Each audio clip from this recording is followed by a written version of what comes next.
Hey everybody, I am back doing another one of these videos of how do I fix blank. Now I did one for the Star Wars sequel trilogy and stuff after it, which got a lot of views and you guys gave a lot of y'all inputs. Appreciated, by the way.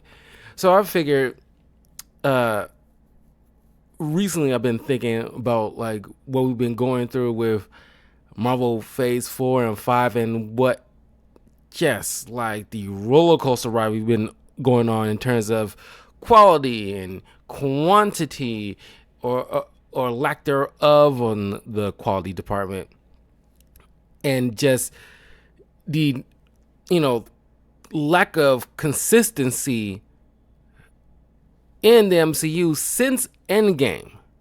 Now I figure, because after I made my video that I just posted yesterday about Anthony Mackie's interview he did while trying to promote Captain America in Rome, and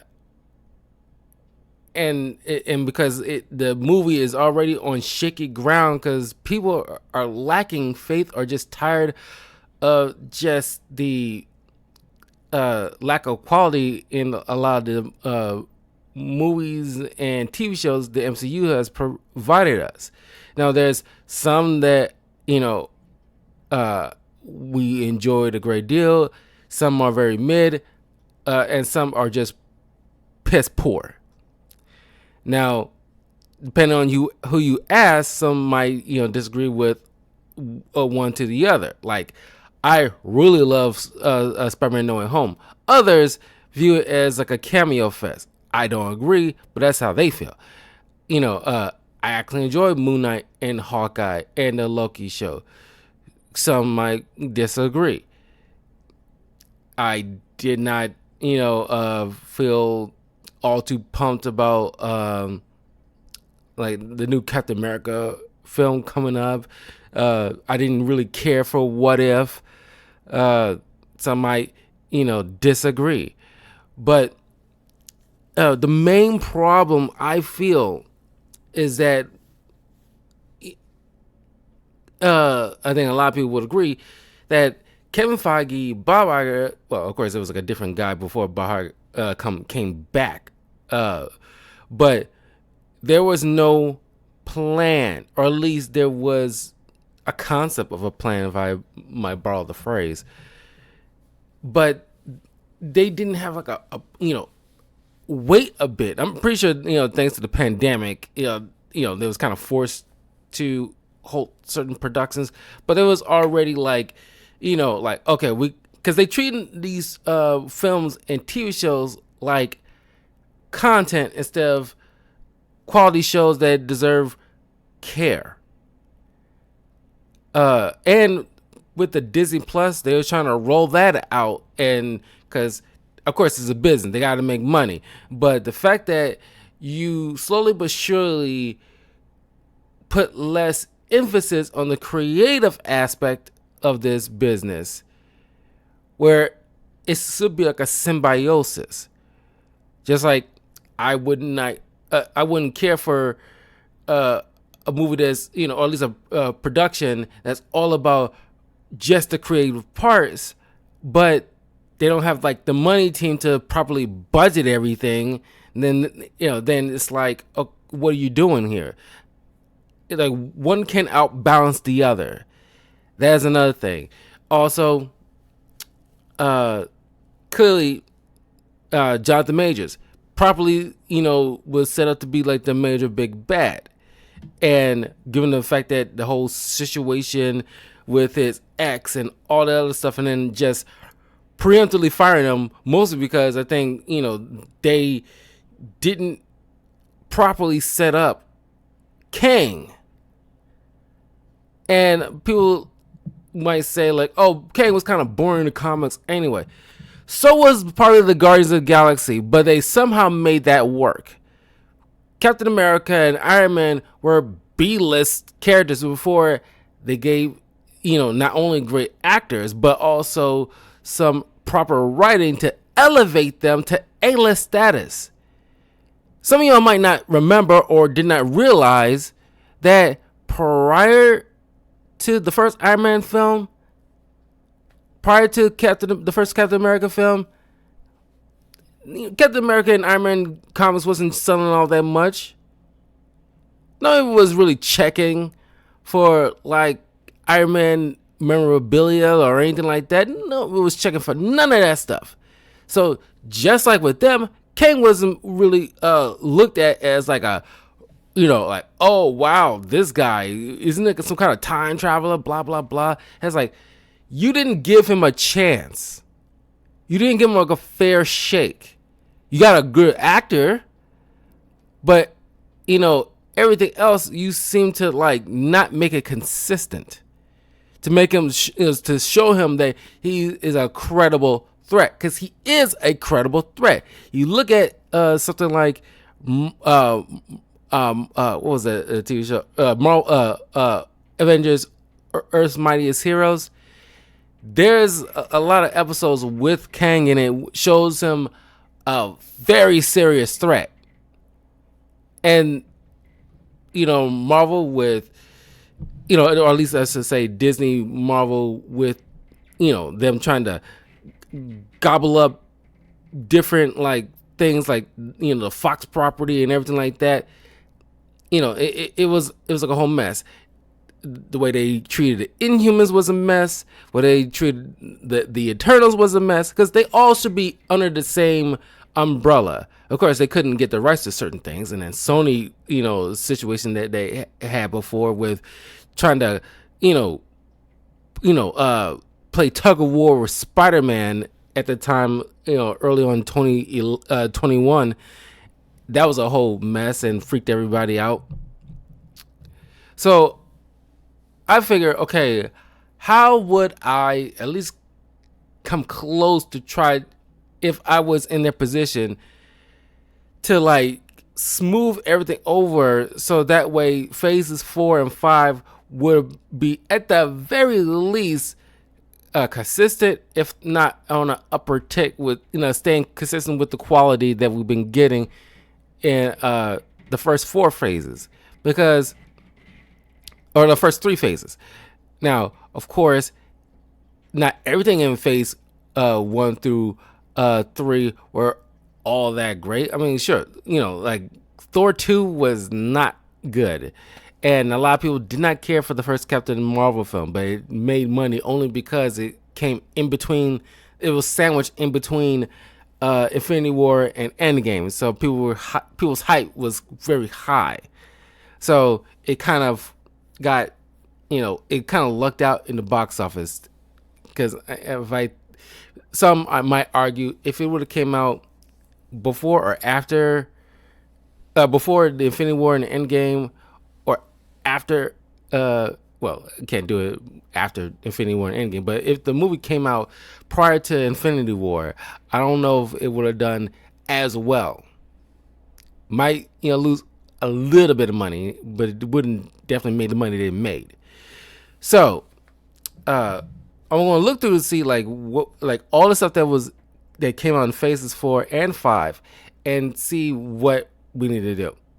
Okay, so obviously the first thing that came out and was rolling out Disney Plus was WandaVision, and soon after, Falcon Winter Soldier, Loki, What If, Hawkeye, Moon Knight, Miss Marvel, we got She-Hulk. Then the specials like Werewolf by Night, Guardians of the Galaxy Holiday Special. They came out the late 2022. As far as the films are concerned, we got Black Widow, Shang-Chi, Eternals, Spider-Man No Way Home, Doctor Strange Multiverse of Madness, Thor Love and Thunder, and Black Panther Wakanda Forever. Now, some of these could just be their own bubble. It doesn't necessarily need to completely tie into everything aside from the end credit stuff, which they still have to do that, just to make sure that, kind of gear people up for the next thing. But like Black Panther Wakanda Forever is a good example, because they didn't know what to do, honestly, in terms of given the fact that we lost Chadwick Boseman. It was pretty much like a celebration for or slash funeral of that person. And honestly, I mentioned this before because now people are scrambling to see like how they could replace the character, because having a sister, to be sure, he wasn't really selling. And that's another thing.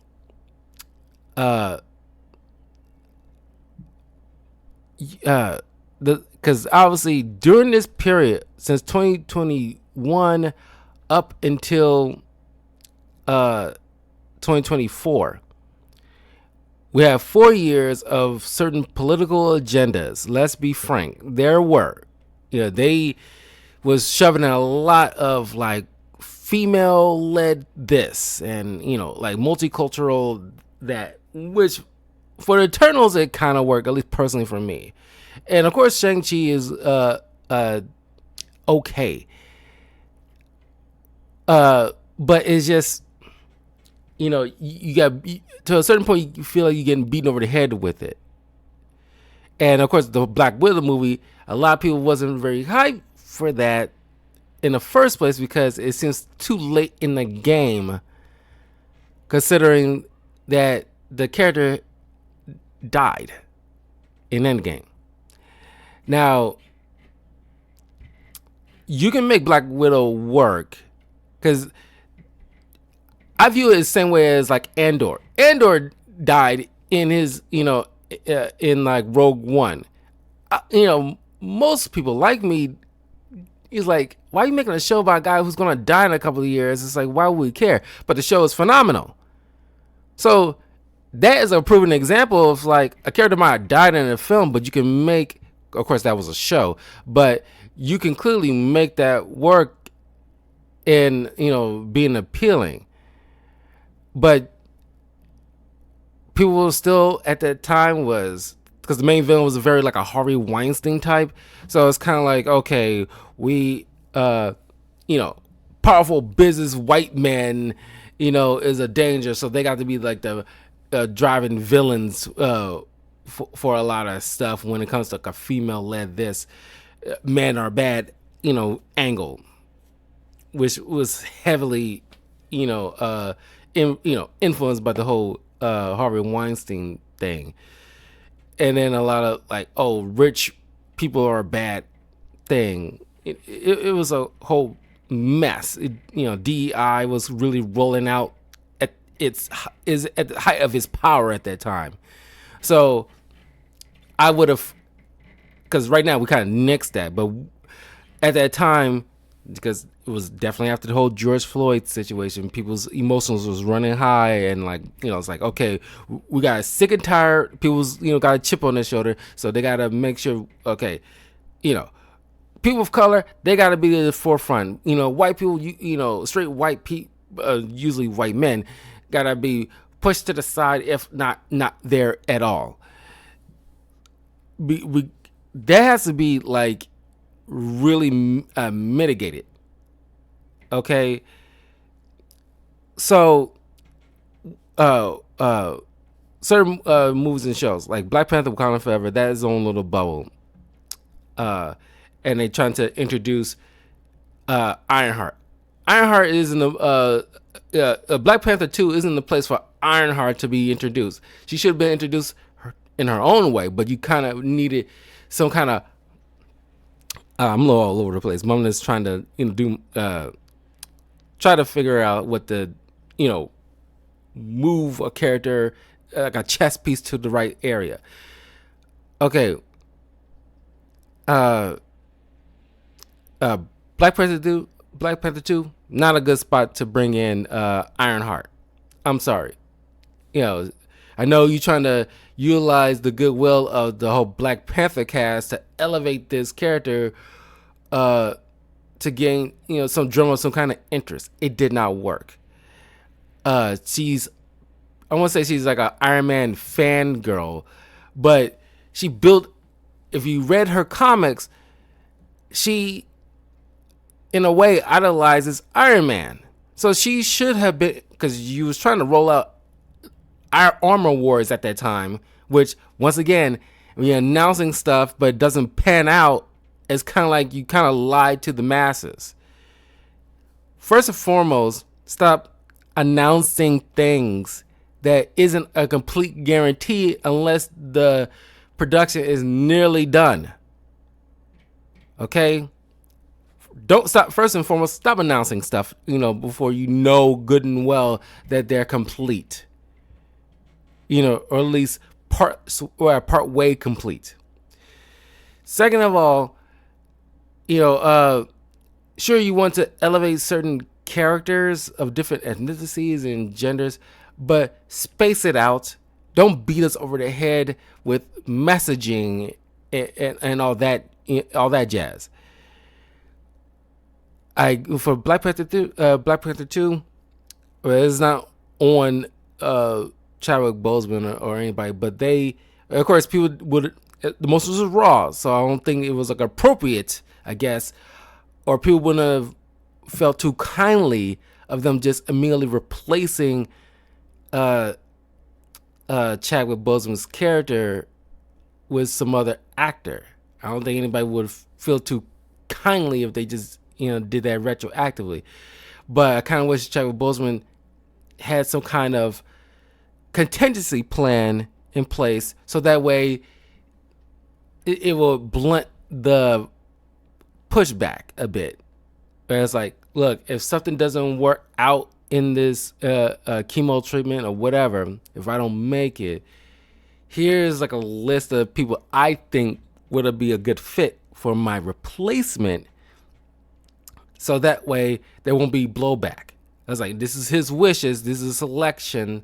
So that way Black Panther 2 could, because they set up Namor, which once again, the whole Talakan or whatever is Atlantis. And you're trying to, you don't have the rights because Universal, I think, wouldn't give them the rights to name Atlantis. So dumb. But ignoring that fact, Namor and Black Panther do have a rivalry, so it would make sense to introduce Namor and show off the kind of rivalry between these two isolated nations. So yeah, that part is fine. But I would have at least replaced Shuri. Yeah, you can say oh well, Shuri was Black Panther for a time in the comics. Yeah, but we don't get enough time with Shuri because she didn't earn it. I'm sorry, she didn't. She took the goo, and got a vision of Eric Killmonger, which honestly is one of the best surprises in films that I can think of. That how they kept the hush hush is amazing feat in and of itself, because he is an amazing villain, and of course, Michael B. Jordan acted the hell out of that role.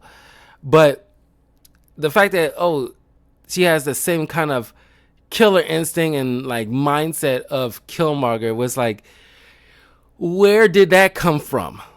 How did how did that fit that square? It seems came out of nowhere. And once again, sure, she was Black Panther for a time, but for the movies, it wasn't really set up. Maybe after a third or fourth film in the Black Panther ethos, and build it up so by the time it gets to that point, sure, it will feel a lot more warranted. Let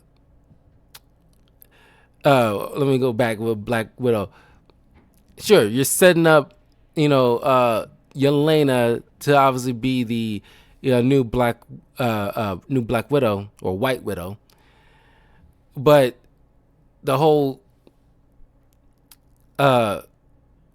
oh, the writing, some might argue is not as good because at best it's an okay film. The whole Red Room thing, that in itself, because I think initially they wanted to make it a TV show, but they kind of forced it into a movie. I think it probably would have been best as a TV show, but anyway, the Red Room should have been like the main draw, because that's what they set up in Age of Ultron and this mysterious backstory with these ballerinas and everything like that. That should have been the main thing. I was like, okay. And honestly, I wouldn't have made this fat white man as the main villain. It was such, like I said, it's such a easy thing to get like people to hate on like a fat white gross man who's like seems taking advantage of these women. He turns into spies, and it seems such a like cop out or just like a throwaway thing to do. Where it was me, if you look up a lot of these like a lot of the ballerina as matter of fact, if you've seen like in the John Wick films and in those ballerina thing, like that lady who was Morticia, forgot her name, I would have somebody like her to be the villain, because mainly those instructors are usually women. I would have had like an elder, the original Black Widow, or type. You wouldn't call her a Black Widow, but pretty much like somebody that has somewhat of the skill set as Natasha, if not better, because Natasha's supposed to be like the best agent in S.H.I.E.L.D. with her skill set because of this Red Room. And having Natasha fight off, it's kind of like with Ironmonger and Iron Man kind of thing, where it's like, I don't know, people made jokes about, yeah, he's just Dark Mirror version of blah, blah, blah. But I think it works in this case. And you can still keep Taskmaster, but have it be the kind of Taskmaster that we knew from the comics with the snarky attitude from Brooklyn. It still burns my ass when they, try to pull like a fast one like that. It has there was no reason to gender swap Taskmaster. It has zero reason other than pushing a female like center thing. And it's like you could have just had the Taskmaster we knew from the comics, who is a hitman, an assassin, get hired to take down Black Widow, because she taking out all their keep the same plot, trying to unbrainwash the other widows in the Red Room, and of course set up Yelena and everything like that. And then of course the Guardian and the Mama, you can still keep all that stuff, but trying to unbrainwash all the widows, taking them down, realizing, oh, she's a threat. This female, person who's organizing the Red Room, she then decides, okay, none of my girls is up to the task to this veteran. So I need a pro who's been in the game a lot longer than her, who has the skills that can outweigh what her skills is. So she hires Tony Masters, Taskmaster, who is like a snarky, assassin who watches, who has the skills to watch a particular character in action, and copies their physical prowess So we can introduce him, you know, uh, or at least in a flashback or something, where when I in a flashback, but we see him, watching certain heroes on the news doing moves and stuff like that, and him just like studying. Or we can have certain scenes when she's fighting him for the first time on that bridge. She's like getting overwhelmed because he's using he's using Captain America skills, and we see flashbacks of him at certain moments in the MCU history, watching certain characters doing certain things and just studying. If you look at like the first PlayStation Spider-Man game, where one of the side quests is dealing with Taskmaster, right? And he's just playing Spider-Man the whole time just to see him how he fights, so he can copy that. And we see him just like from the shadows watching, Daredevil or Iron Fist, because we don't. Of course, we didn't know we was gonna bring back Charlie Cox or anything like that. But watching Spider-Man during like the No Way Home stuff, he watching from the sidelines in certain scenes. Watching. Just like with the Ancient One in Endgame, just see her, knocking away aliens from the Sanctum. We see him like taking down certain aliens himself after watching Captain America on the street, doing something like that, showing that he's been around and he's been adopting a lot of these moves that you've seen these other heroes pull. So it's kind of like a combo. So yeah, that's how you probably set it up. And then have, Yelena and Black Widow take down this evil lady and brainwash her fellow widows.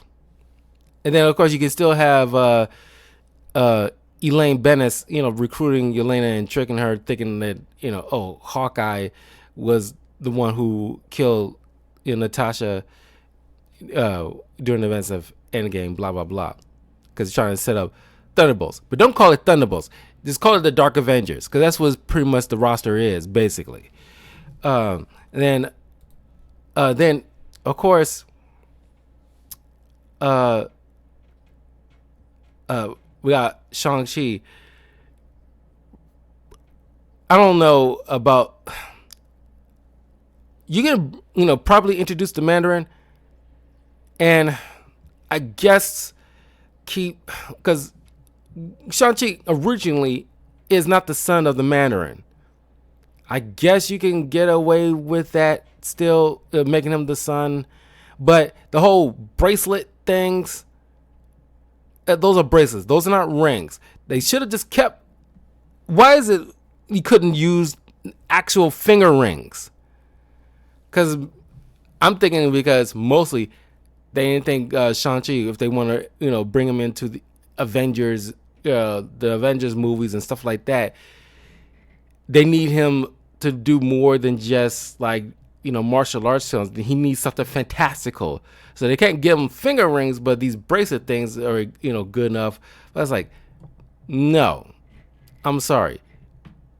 If Widow and Hawkeye can utilize their human skill sets, Shang-Chi can definitely hang, with the group and actually combat, somehow with the Mandarin with his rings. But I guess it seemed like too difficult to try to get how a guy with martial arts can get beyond those. But that's your own fault. You should have gave like a different villain for Shang-Chi to deal with, other than an Iron Man villain whose powers give Iron Man a tough go half the time. But the Mandarin needs the rings that does different capabilities. It should have just been like a regular martial arts film, which it is, but the Eternals. I would take away that boring sex scene. That was the most boring ass sex scene I've ever seen in like a film or TV show in my entire life. First and foremost, but they gender swap and race swap certain characters from the Eternals roster. Like the main leader for the Eternals in the comics was an old white guy, so they kind of gender swapped to be Salma Hayek. Now, I guess that isn't much of a big deal to most, but I would have, kept it consistent with the comics to some degree, not having one of their own turn, I won't say turn traitor, but, have them kill off one of their own, because you set up the Deviants being their main opposing the main opposing threat or enemy to the Eternals, because the main villain, quote unquote, is a particular deviant.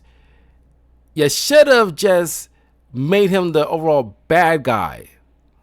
Him trying to revive or cultivate an army of deviants to just completely overwhelm or systematically take out the Eternals or something or other to that, and have them also come to realize the main goal of the Celestials was to birth more Celestials via planet and keep the point of them loving this planet and not wanting to see it destroyed. And once they see that partial Celestial come out of the waters, for future movies and TV shows, at least not all of them, but every other one should reference that. The fact that you bring it up but don't address it shows the lack of consistency, that you wasn't paying attention. Plan these things out. Okay, we're bringing in Celestials. Here's what we're going to do. With one's going to pop out of the ground, and we're going to reference it in this, and this. So there was like Hawkeye watching a news report about, or at least talk about, have at least somebody talks to him about like, man, did you hear about that? Things are getting crazy ever since the people got snapped back into existence, and there's a giant hand coming out of the ocean and things like that.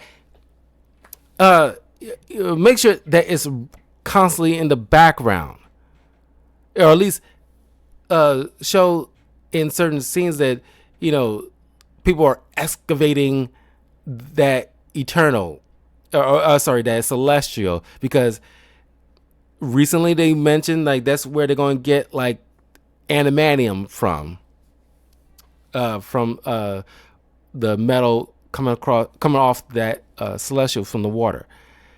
Make sure you keep referencing that.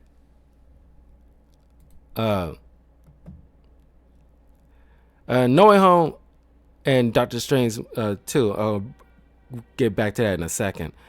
Thor: Love and Thunder. You introduce Gore the God Butcher. Taika Waititi, he shouldn't have been on this thing. If he wasn't going to honor what he's trying to adapt, he should have been taken off. He should have been taken off the project, because you just referencing certain scenes isn't good enough. Gore the God Butcher is a serious threat, and the fact that you show a console of other godly beings across the cosmos, there should be more emphasis on showing them more, especially when introducing, like after you introduce Black Panther and their god, and you see a clip in the trailer of Black Panther's god Bast, and the fact that around this time Moon Knight came out. So you got, surprising, Khonshu is not there, or any of the other Egyptian deities at the very least. The fact that there's no conversation with them and they're just there for what, as window dressing. As like, yeah, Taika Waititi shouldn't have been on this project. Okay, we're introducing Gore the God Butcher, a person who has ironically a sword that is like a piece of Null, the god of the symbiotes, but he doesn't know that, and he's a atheist zealot pretty much, and his just mission is just killing gods, and don't include none of these little children, and that part, it was so corny. And oh, by the way, behind the scenes with that floating kid's head, and that was god awful. Space all this stuff out, mind you, so that way people behind the scenes ain't working, burning the midnight oils days on end because they're trying to get all this CGI and all this other stuff up to snuff.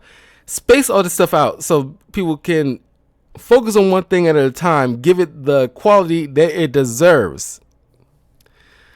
But Gore the God Butcher, he should have been like,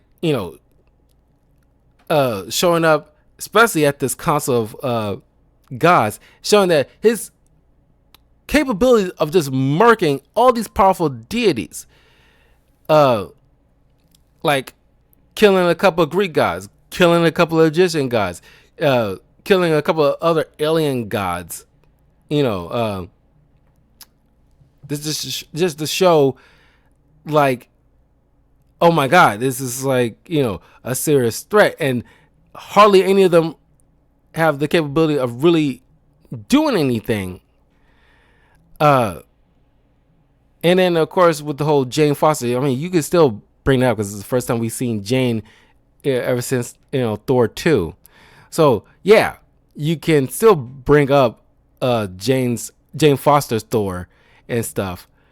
But I wish the whole thing was like properly handled with her writing and certain dialogue, because it was too joke heavy and it wasn't balanced, especially when it comes to the serious nature of somebody like Gore the God Butcher. And in the comics, he was building a kind of celestial bomb to kind of wipe out all gods, not only in the present but in the past and in the future.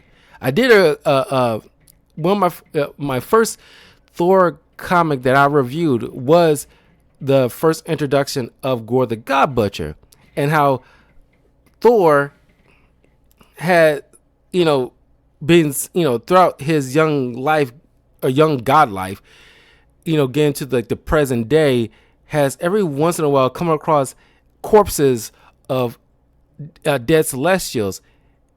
Like during his younger years, during the Viking Age, he saw like, a corpse of a Native American god that he recognized floating on the shores of Norway, and him looking like, because all the other Vikings didn't really pay too much mind about it, but if you've seen the image of the comic with Thor looking upon this severed head of this Native American deity that he recognized, it was, to him, it meant something, because the look on the fright on that god's face, it's like nothing that he ever seen, because he's seen deities die, he's seen other warriors of realms die, but none had like the fright that he had on this person's face. So he didn't pay no mind, but also this deity shouldn't be way over here. It should be over in America's way on the other side of the world. The fact that this is a big deal. Who is capable of doing something like this and so close here? And so it becomes like a big mystery until present day, where he sees all these hanged corpses of other deities that's supposed to have been bringing rain to these alien civilization. And one kid prayed, he heard about Thor and he prayed to Thor, and Thor answered, and Thor gets miffed the fact that, like, why am I doing a job that these other deities should be doing? They're going through a drought and I have to bring rain to them so they can survive. What the heck is up? Somebody not doing their job. So he goes to find those. If you remember from the scenes, you might blink and you miss it because it shows the lack of care about this very big deal story of Thor. Where you see all these hanged, deities of this alien race. And he's walking through their home, or at least this castle or whatever, and you see all of them being, hanged by hooks. That's why nobody was answering, because they're dead. So he sees this kind of butchery, and he's, trying to find his, these trail of dead celestial bodies, and he's trying to, figure out, okay, what the heck is going on? They should have been adapting. That storyline is, amazing if you haven't read it. Look up, if you don't know, you can look it up online about like what Thor comic you should be reading that has the arc about Gorr the God Butcher. It's an amazing story. Taika Waititi, if he didn't feel, because he talking about how like Thor comics was boring to him, why are you directing a Thor film then? Okay, typically he is an amazing director. I'm not taking that part away from him, but that's the thing with the higher ups like Kevin Feige. If you're hiring directors, not all of them need to be like comic lovers, but they should be inclined to read the comics of a story they feel like they should be adapting, or they choose to adapt, or something like that. It's like, yeah, I don't read every comic book in the world. Like, for example, if I was to direct an Invincible movie based off the comics, I know they are the TV show, but you know what I'm driving at. I didn't read at that time, I didn't read any Invincible comics.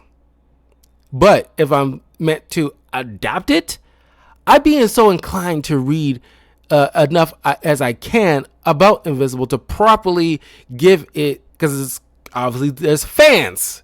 So I'm going to be inclined to read up enough of it so that way, regardless of how boring I might feel it may be, regardless of the graphicness of it, irregardless of which characters I don't deem all that interesting, irregardless of all that stuff, I'm going to read enough of it so I can get an idea of how to properly adapt it. So, because I know who I'm making this for. I'm making this for the fans of Invincible, and I'm going to treat it with care and respect that it deserves.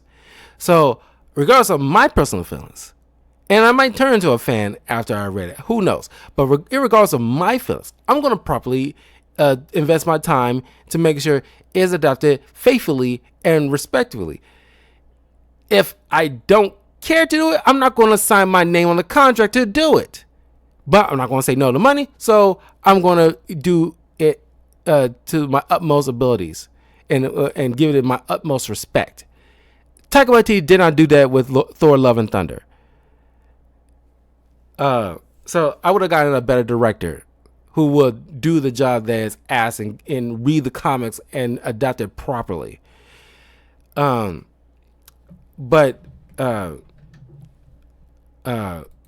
the specials with the Werewolf by Night and the Guardians of the Galaxy holiday special, those can be its own contained story. They're fine. But everything else in terms of the TV shows, a lot of them, well, they set up Moon Knight. I think Moon Knight is fine, but like I said, it should have set up. I think it came out prior to Thor: Love and Thunder, because Thor: Love and Thunder came out July 8th, 2022. Moon Knight uh, came out in March. So yeah, Moon Knight came out first. So Moon Knight should have properly set up, like these deities, and that should have showed up in Thor: Love and Thunder to make it like some like a thread connection. It's like, oh, we've seen these guys in Moon Knight. It's cool. We got to see them, in full flesh, because we only seen like images of them or speaking through, avatars. But we actually get to see them in their glory in Thor: Love and Thunder. Perfect time to see the actual gods. But Oscar Isaac did an amazing job. Like, really no notes for him, but I really wish, of course, maybe they're setting up Jake Lockley, but I would have just, I don't know. I think most people would prefer they actually, well, they did technically show Jake Lockley, but we didn't actually see how he's capable of taking down a bunch of people. We only seen like, aftermaths, and it's like that does not work. We could have at least got some kind of flashback or some kind of fractured memory clips, so that way we can see something of his skills. Because in the comics, Jake Lockley is supposed to be like a alter personality of Mark, who's like a cab driver that knows the people on the streets. Like, he gets word on the streets from seedy people and everything like that. I want to see like how he interacts in that dynamic.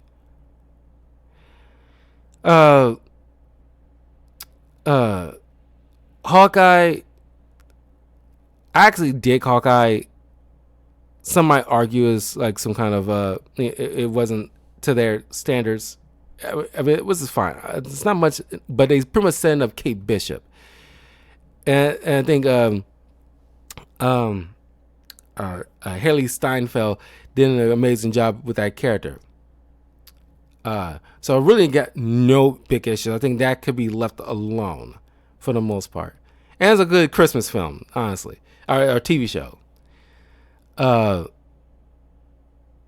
of wish they do more with the arrows, but it couldn't spend too much money on certain arrow tricks, I guess. I don't know. But they also bringing back Kingpin and by extension, Daredevil. And of course, having, Kate Hawkeye take down Kingpin somewhat. And it's like, I don't know. Daredevil, he gives Daredevil a run for his money half the time. Female Hawkeye is, barely got into this stuff. She shouldn't have the physical capability to take on somebody like Kingpin. But speaking of which, Falcon and Winter Soldier introduced Patriot, and they're trying to introduce these young Avengers, and that's another thing. They're trying to set up these young Avengers and these some new people. Sorry. One second.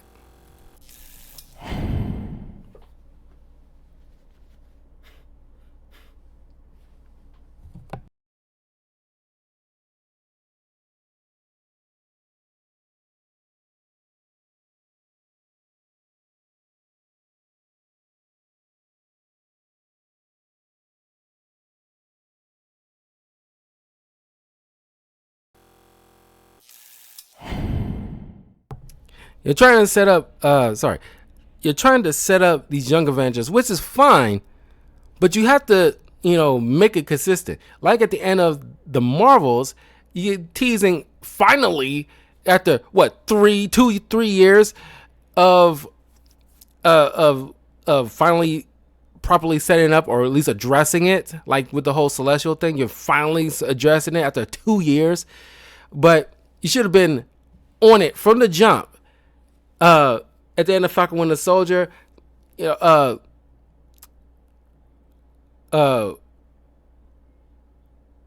uh should see like that young kid who's like the grandson of Isaiah Bradley, him being inspired by Sam Wilson and making his own shield or something like that. To tease that. Miss we have like at the end of Marvels, or at least Kate Bishop meeting at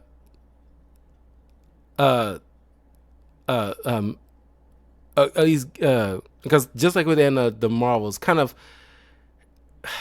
because I know like Amon Vellani is a little older now, but at the end of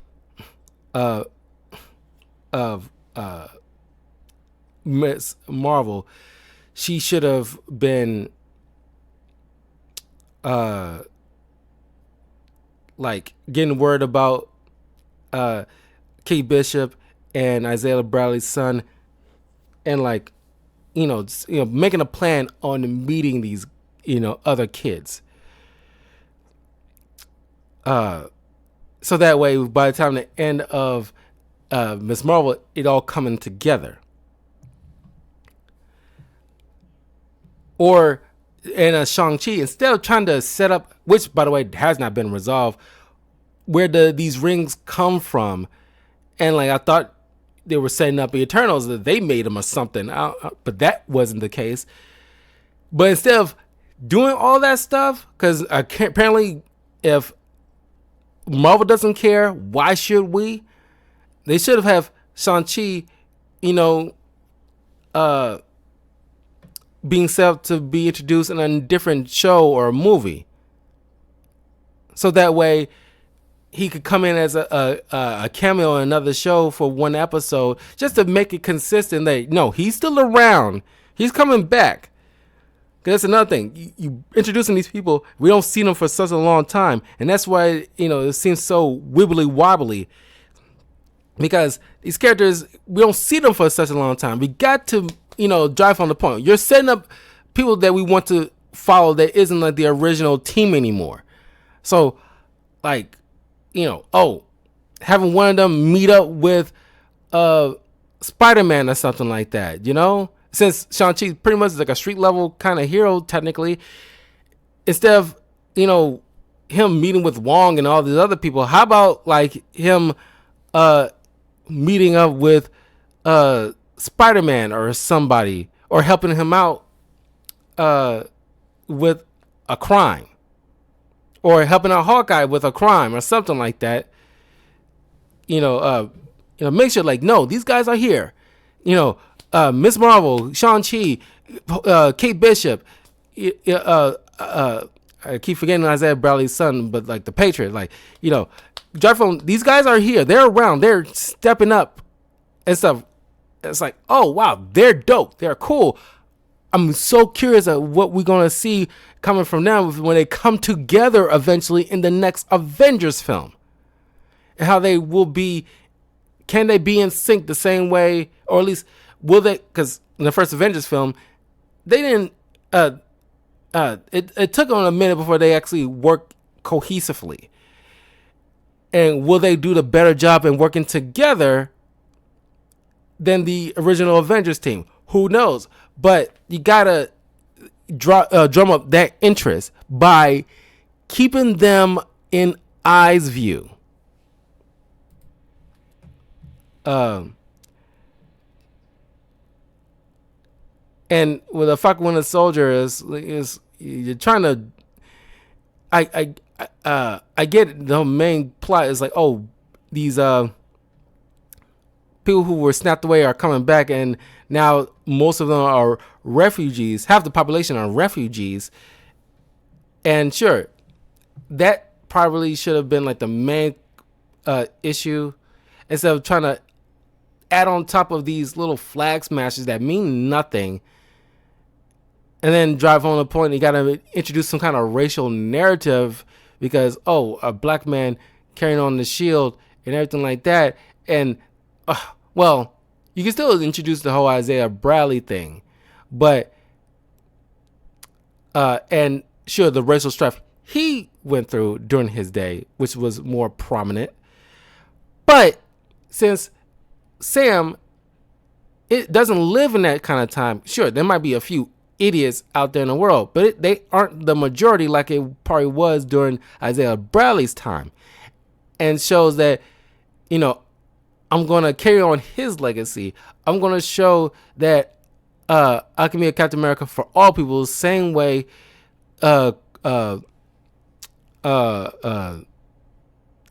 Steven Rogers was.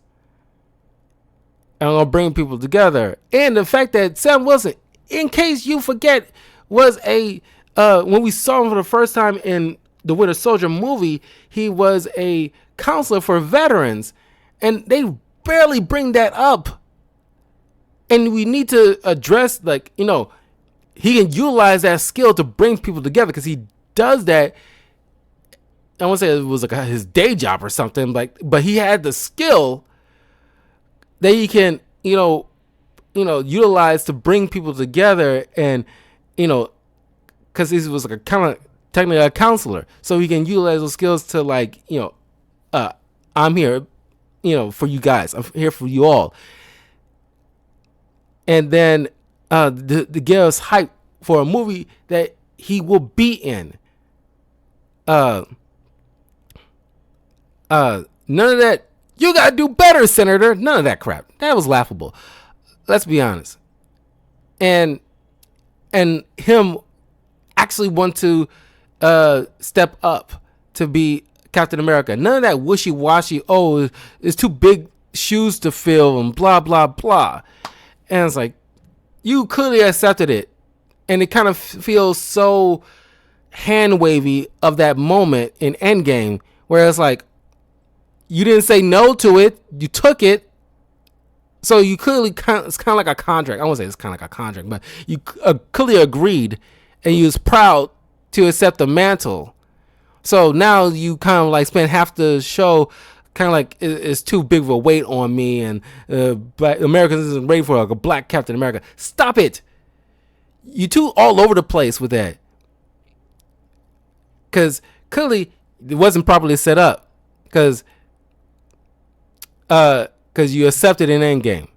If you didn't, then it would have been more consistent, because it's like, if you would have told Steve no, but it's like, I can't accept this, but I'll make sure your this is honored, or something like that. That way, when the show comes up, you see it's in a museum, but then people like Rhodey would have encouraged you to also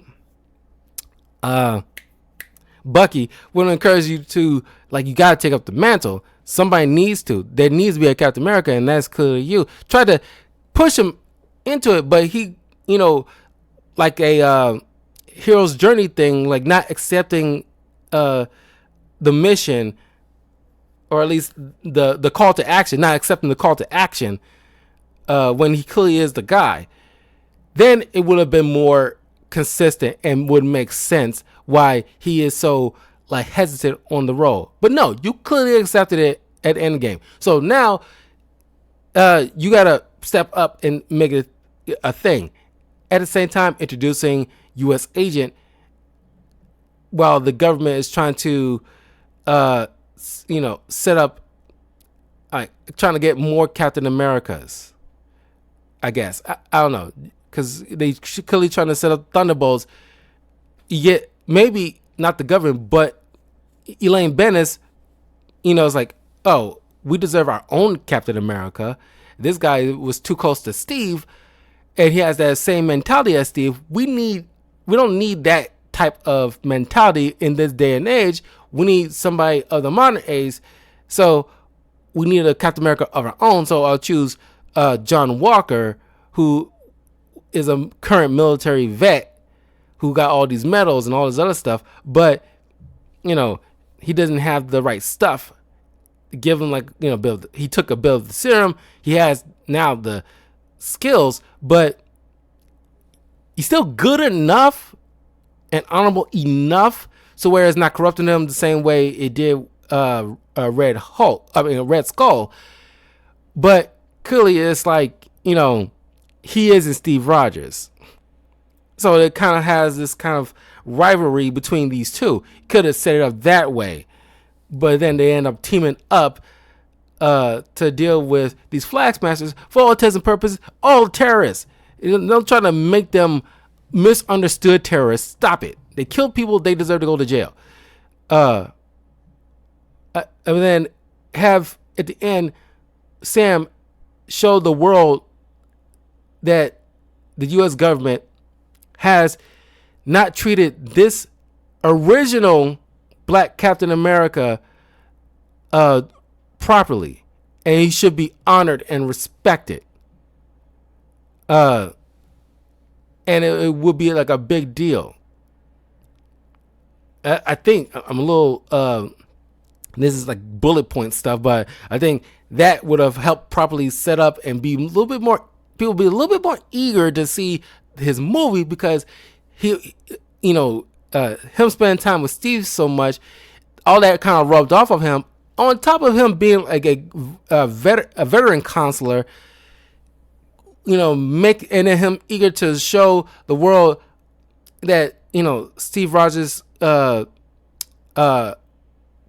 has, like that mantle has not dissipated. Like, I will adopt it, but I would, like with Miles Morales with Spider-Man, I want to take the lessons I learned from the previous Wilders, but I'm going to make it my own, or do my own thing.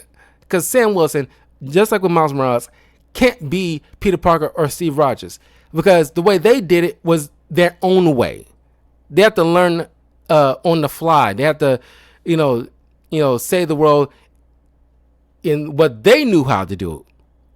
Yes, they paved the road, but you have to, whatever lessons you learn, just like with anybody, it's like, any student of any type of craft, you take their lessons and you utilize them in the way that you see fit going forward. Sam Wilson can't be Steve Rogers, but he can take those lessons from Steve Rogers and shape it the way he sees fit that can help further unify the world. He's pretty much passing the baton. And you got to show some eagerness about holding this mantle. None of that wishy-washy crap.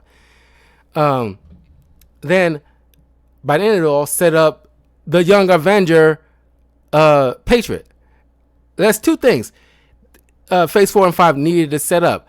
The Young Avengers and the whole Kang Dynasty thing. Those are two primary things they should have been focused on. By the end of these little teasers and stuff like that, those would be like the two main things that we should be concerned with. And sticking to them. Now, going on with like WandaVision and What If, and of course, like She-Hulk, Miss Marvel. Like, I'm sorry, really quick. None of that Megan Stallion throwing ass. That make no freaking sense. If you're gonna make, because you set it up to be like as initially, it's like, oh, we're gonna try to do better than the Daredevil show by actually making it a lawyer show. Okay, sure, cool, but you didn't do a very good job at it, and the CGI was kind of ass.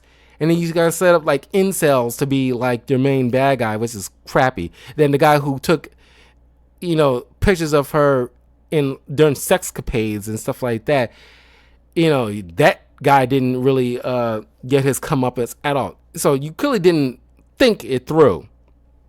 Matter of fact, the last year I did like a comic book review of She-Hulk, where she meets the TVA for the first time. So it kind of flows right into this, because most Phase 4 and 5 were the multiverse saga, and a lot of people are getting kind of sick of the multiverse things because you wasn't handling it properly. Because you see something like the Miles Morales movies and Everywhere All at Once handle it very beautifully, so it can be done. I think it's because it's been inundated so heavily, because since Everywhere All at Once got so much accolades, and the Miles Morales movies got so much accolades, everybody and their mom wants to try to do multiverse, this and that and the third. And it's like, just like how MCU kind of started the shared universe thing, everybody and their mom wants to do it too because that's where the money is. And it's like, okay, you ain't trying to go through the trials and tribulations to earn that. And you don't have the proper writers to make it make sense.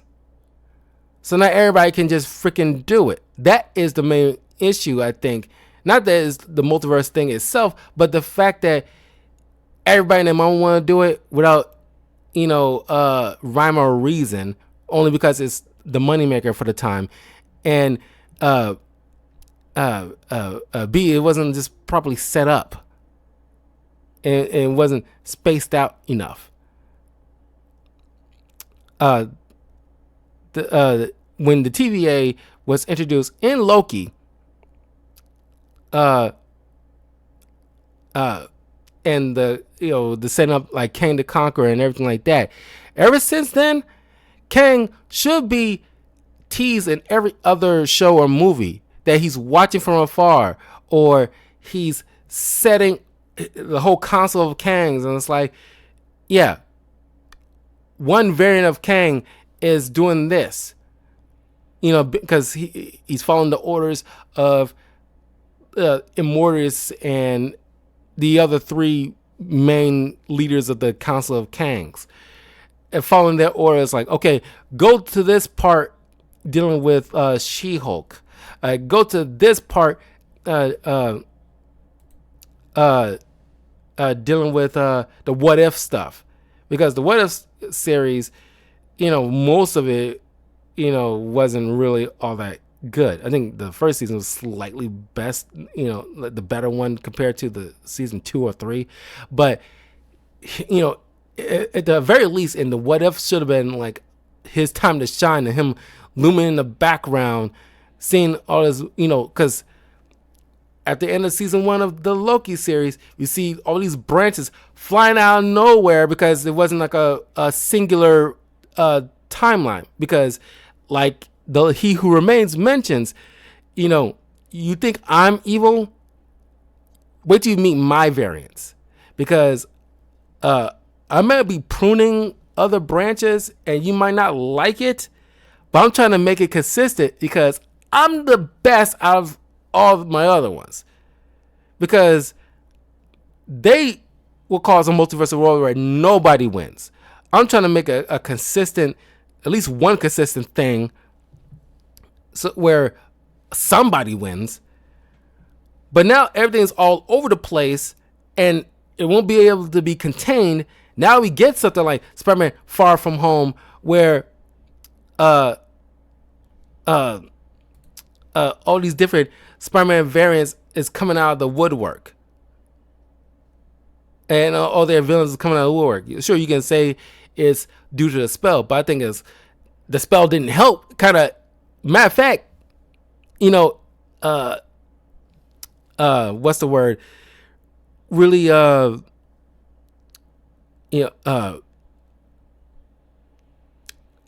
gave the branches, at least when it comes to Spider-Man related, give it a lot more weight to them now. Where it's like, okay, that it kind of boosted the effects. Let's put it that way, and that didn't help. So, then we got the Multiverse of Madness, where got Wanda, who after the end of WandaVision, after taking over the town, now is messing with the Darkhold, trying to find variants of her kids so she can have a family. I think she should also be concerned with trying to find her robot sex toy husband as well. But she seems like to forget that guy, I guess, despite her supposed love for him. And yeah, her messing with the Darkhold, messing around, going to different timelines, which, by the way, if you want to keep it consistent with the Loki series, certain TVA agents, or at the very least some point in the Loki series, should make some kind of reference what's going on with, a witch messing around. We sent some agents to deal with this witch that's been using a Darkhold book to try to, peek through different timelines. We sent some agents. We haven't heard back from them. And the more we sent, we haven't heard. We sent like at least, 2 different groups of agents. None of them returned. Something like that to keep it consistent. To show like, oh, this is a threat. And so we see like Wanda in Doctor Strange 2, like, ruin TVA clothing and pruning sticks scattered all over her cabin floors and stuff like that, or at least, pushed somewhere in a corner in a closet or something like that, So I'm like, oh, it's mainly consistent in the TV show. Oh my God, like, maybe you don't have to reference it in the Loki series, but the fact that you see Wanda in her cabin and there's like a pile of TVA uniforms shoved, showing that, oh my God, she's been messing with different timelines, trying to find when she's not supposed to, trying to find her, other variant kids. And then since it's the multiverse of madness, you should have just called it Doctor Strange versus Scarlet Witch, and then show him, because that way, because we titled it Multiverse of Madness, we expect it to be something like What If, where you see him going from one universe to another, to another, to another, at least 4 different universes to warrant the title. The fact that you only see clips of him and America falling through the paint universe and these like weird future looking one or whatever for a split second, that wasn't good enough for people. And I don't blame them to feeling that way, because you feel gypped.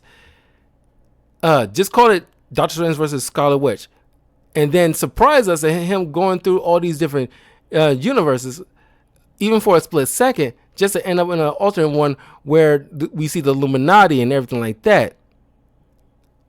And then Scarlet Witch going ham like a horror movie monster. And the fact that you can set up X-Men little by little, showing that, oh, WandaVision, this mutant took over a freaking town. Like, and get people scared of these people who were born with powers, or they can just randomly show up. They're like, oh, and then, set up Bolivar Trask, or set up Senator Kelly. And it's like, hey, just like in the first X-Men movie, where Senator Kelly is like talking about, like, there's a woman that can walk through walls. What's stopping her to walking through a bank or your homes? It's like, have something like that, but instead of talking about Shadowcat, talk about Wanda.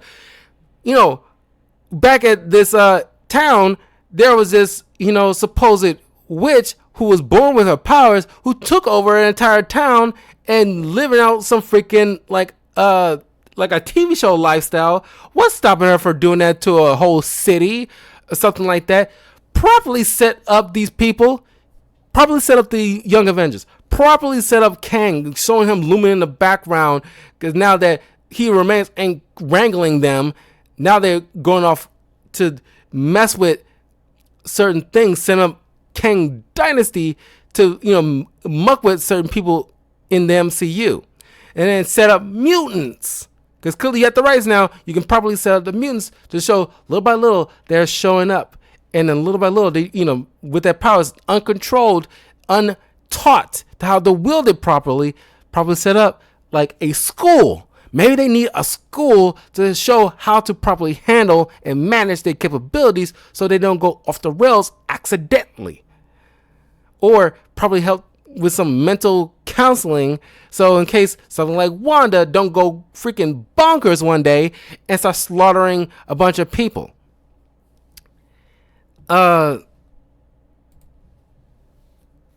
to that way you can probably build.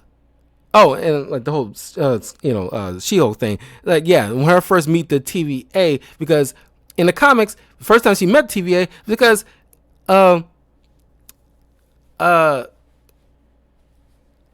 she's on trial essentially because she tried to warn Clint Barton that he will die at a particular time, because at this point he would have been officially dead. But instead of it being Clint Barton, maybe it could be uh uh uh, Natasha Romanoff, because she's hired as a lawyer for this guy who was charged with a time crime,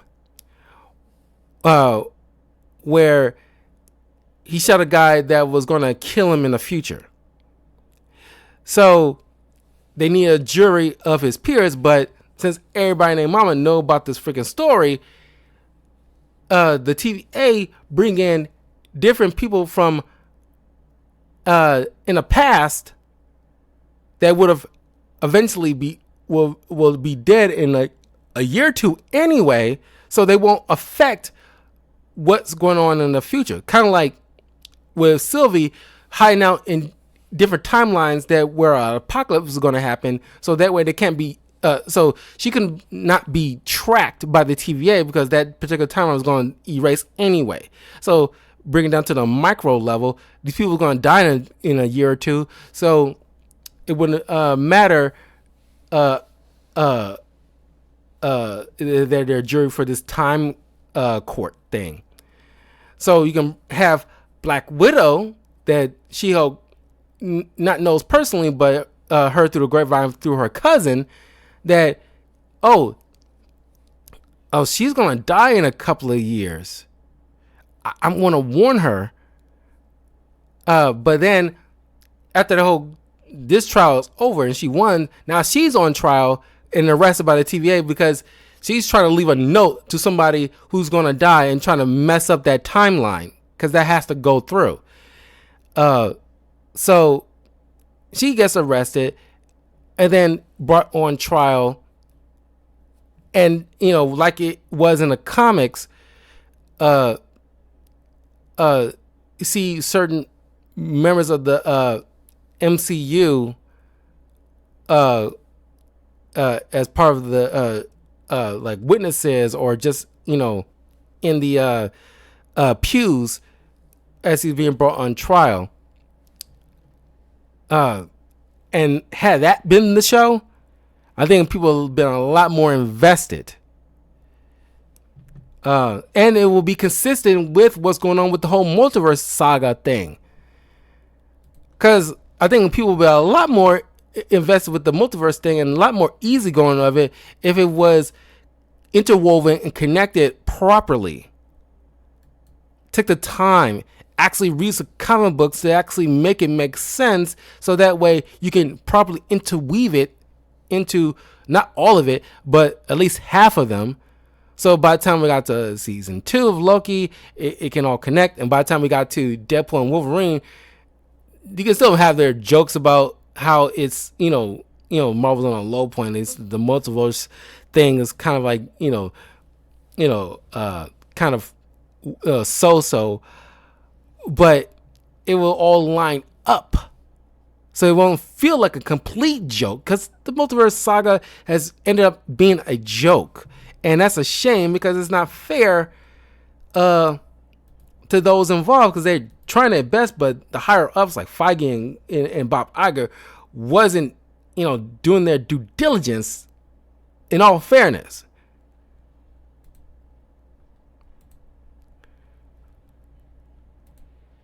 And then you got like, Ant-Man and the Wasp, Quantumania. That, once again, like with She-Hulk, it's like, okay, you guys got completely spread too freaking thin. And people make jokes about, how could Kang lose to somebody like Ant-Man?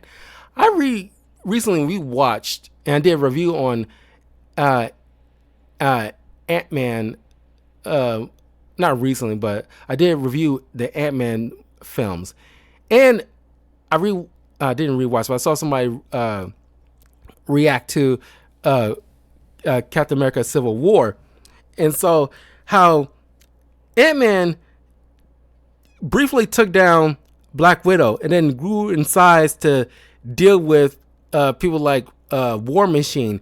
So not completely out of the blue where he can actually, mix it up with Kang at least put up a good fight. But the fact that, the cinematography was ass and the CGI was ass, and Cassie Lang was kind of annoying. She wasn't written very well.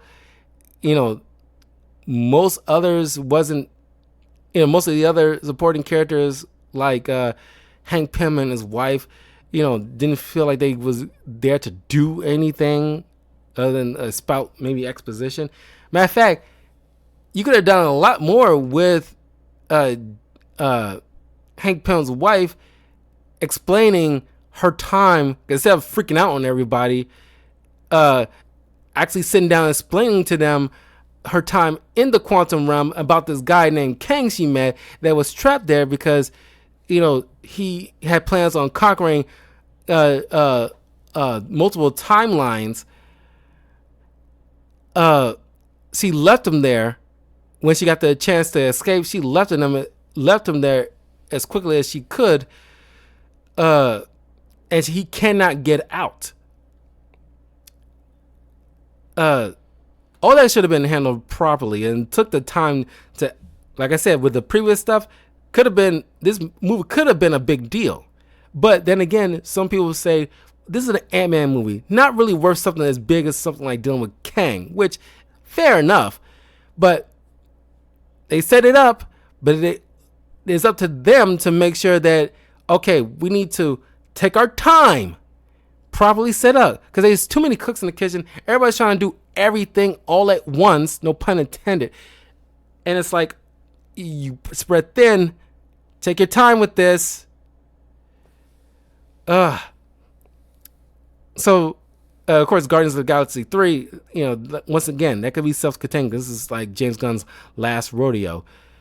So it doesn't really need to interwove into much, but still keep like a end credit thing to set up other stuff. But then, like I said, the Marvels, once again, that should have been properly handled. It'd be like it needed to be the villain needed to be properly fleshed out and with multiple layers.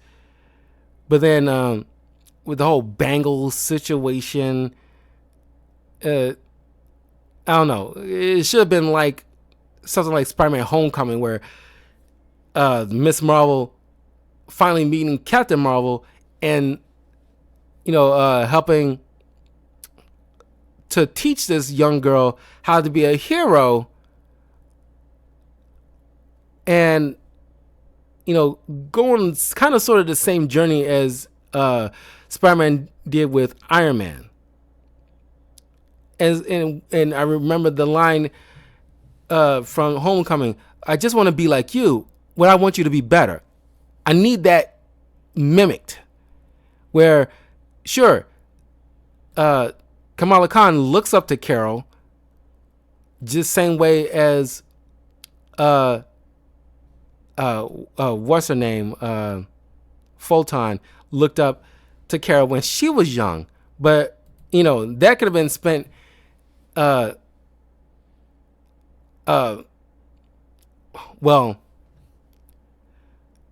somebody, because you got the Kree seeking revenge on Carol.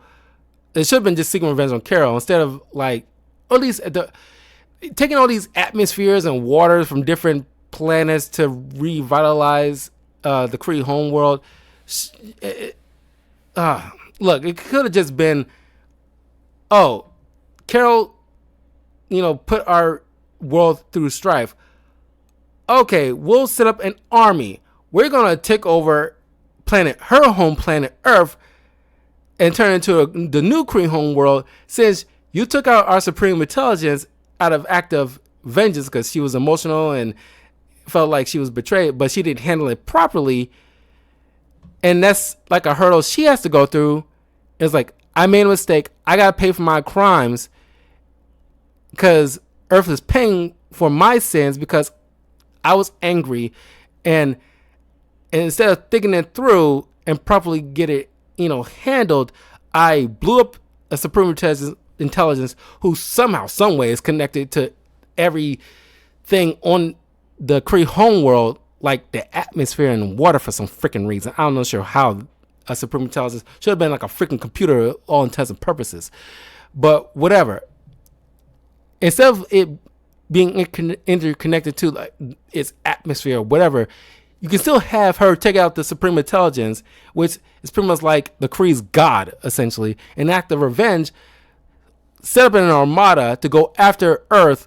And Earth is in trouble for Carol, who kind of in an act of rage took out the supreme intelligence, who's technically a living being, but a living being that was running a planet.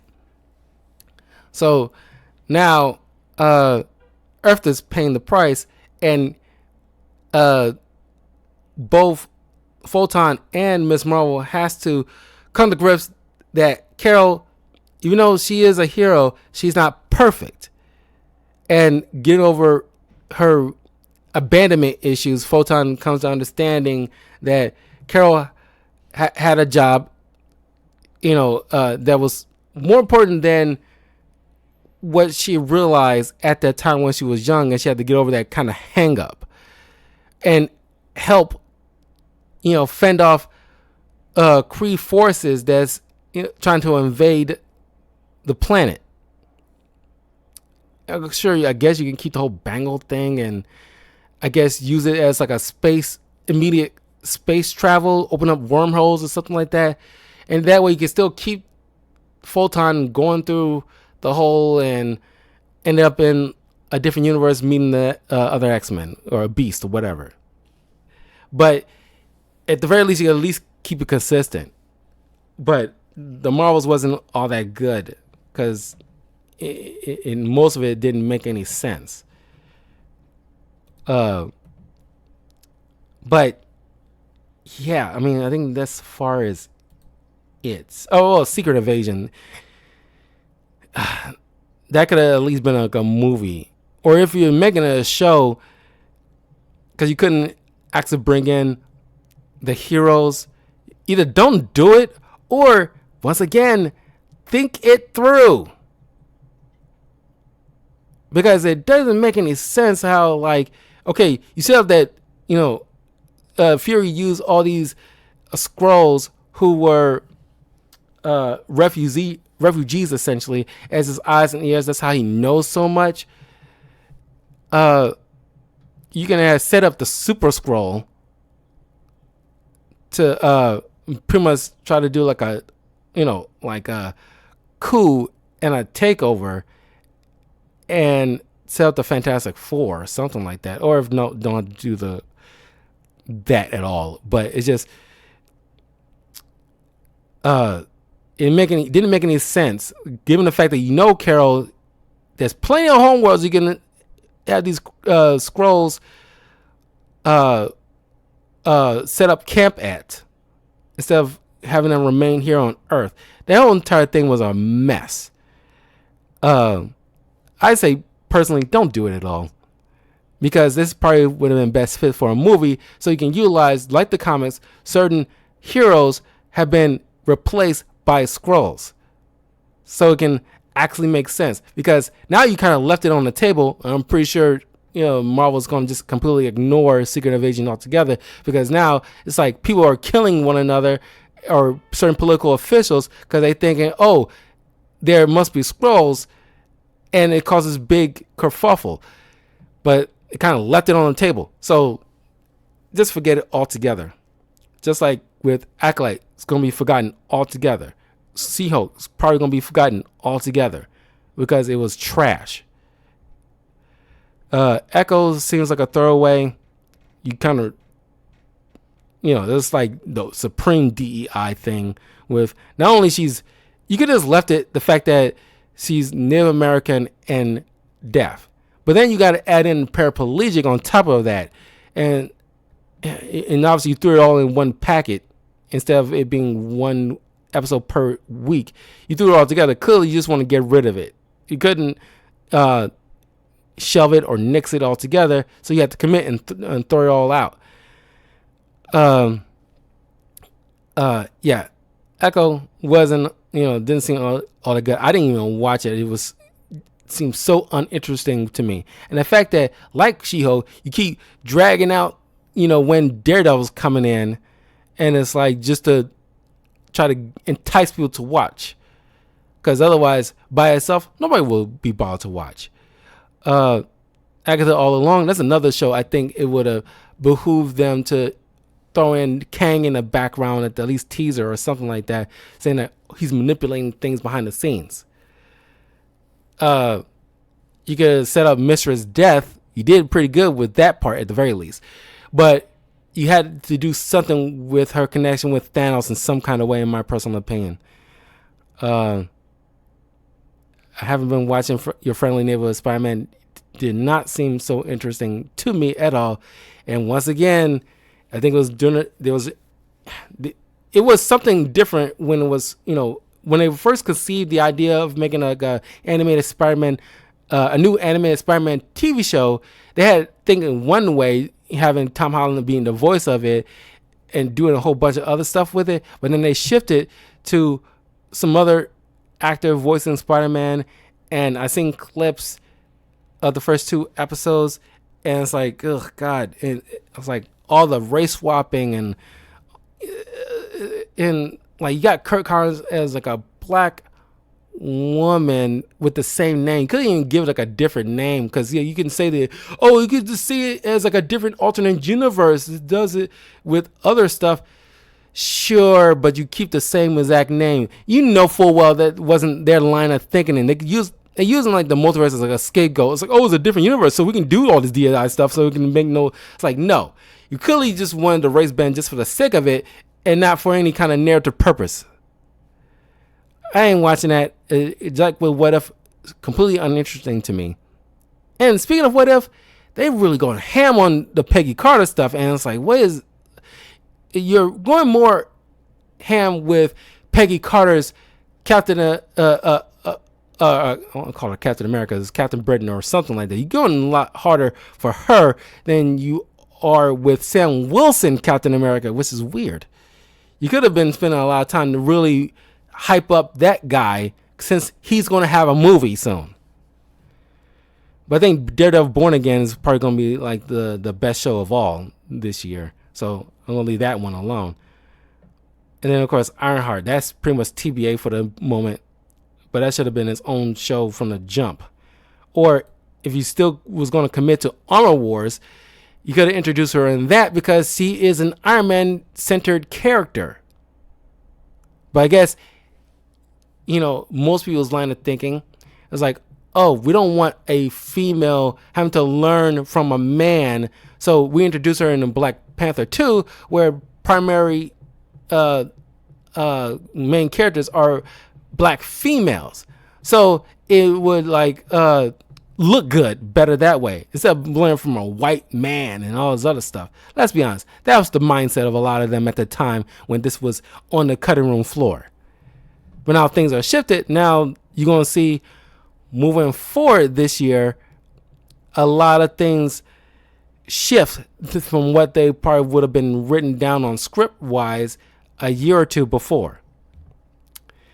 But yeah, that's just like, I'm trying my best here, how I would try to fix like Marvel phases 4 through 5, so that way the multiverse saga won't look like such a dumpster fire to a lot of people. Because set up the Young Avengers, set up Kang Dynasty, and set up X-Men. Those are the primary 3 that should have been the main goal by the end of the saga. Just like with the Infinity Saga, the main goal is the stones and Thanos looming in the background. Here, the main goal is set up the Young Avengers, and and the X-Men, and the main goal, or of course the Fantastic Four as well, but setting them up because the main goal at the end of the multiverse saga is Kang, because now you got them forced. Now they're being forced to bring back Robert Downey Jr. as Doctor Doom because they ain't had no more faith in Kang because they just retroactively gave up because they didn't think it through. So now they got a built-in excuse with Jonathan Majors' little courtroom situation. Even though he wasn't found guilty, they just cut their losses retroactively. It's like, oh well, we got a built-in excuse now because we ain't think it through with Kang stuff. We didn't properly set him up. Well, that's your fault. You should have just committed to him because it ain't Jonathan Majors' fault. And Kang is actually a legit villain. And it's like you can make him work. You just didn't want to do go through the extra mile and use some freaking brain power to make it work. So yeah, I mean, it might come across a little haphazardly, but that's pretty much as close as I can think of to how you can properly set this up. Also, it would help if you space all these stuff out. Start trying to throw you in the first, and definitely in phase 4, you pretty much was prioritizing quantity over quality, and that was probably the biggest problem. So now it causes people to be spread thin, which causes the creativity and the cinematography and CGI to look lackluster by the process. Before people behind the scenes have to move on to the next project. Doesn't bode well in that aspect. Probably space them out. Focus on Young Avengers, X-Men, Fantastic Four, and Kang being the main goal to the end of this saga. So that way, by the time we got to Kang Dynasty, it will feel like with Endgame, all that stuff that we saw was fit in a nice little puzzle by the end of it all. I was like, oh, Kang Dynasty. Oh, wow. That She-Hulk thing, I saw that in the She-Hulk show. Oh, I saw that in Hawkeye. Oh, I saw that in Black Widow. Because just like how we saw Thor, seeing Steve pick up the hammer and Endgame, it's like, knew it. Because that was properly set up in Age of Ultron. Seeing Peter utilize, activate